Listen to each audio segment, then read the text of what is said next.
Do you remember this verse in the Bible where Jesus gives the keys of the kingdom to Peter and says, "Whatever you bind on earth will be bound in heaven, and whatever you loose on earth will be loosed in heaven"?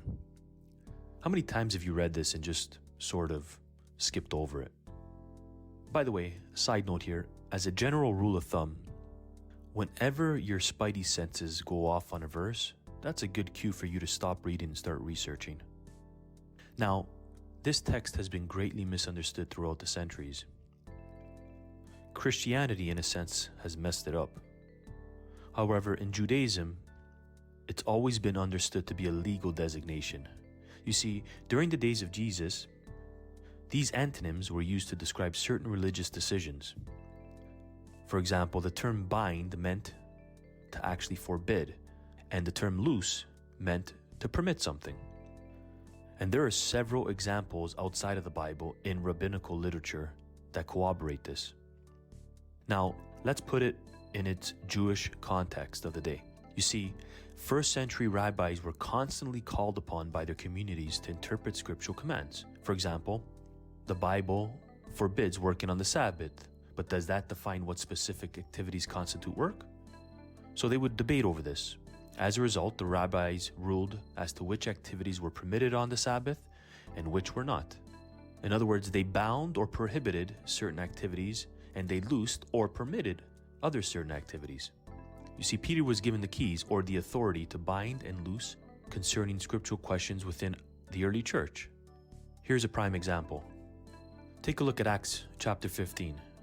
You remember the controversy over whether or not Gentiles should be admitted into the fellowship without first being circumcised? Well, the apostles convened, and then Peter displays an example of loosing when he ruled what?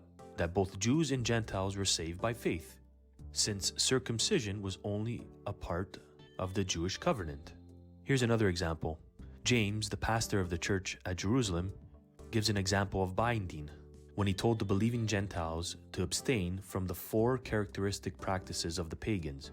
Acts chapter 15 verses 13 through 20. So you see, it's very important to understand it's not as if the apostles were given some sort of special privilege whereby they could change God's commands or even his mind, as if to suggest that whatever they decide on earth would be duplicated in heaven. Rather, they were put in charge to make some tough decisions on some specific questions that people have, but never in contradiction to what God has already ordained.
If you like this video, please subscribe, give it a thumbs up, and please share the video.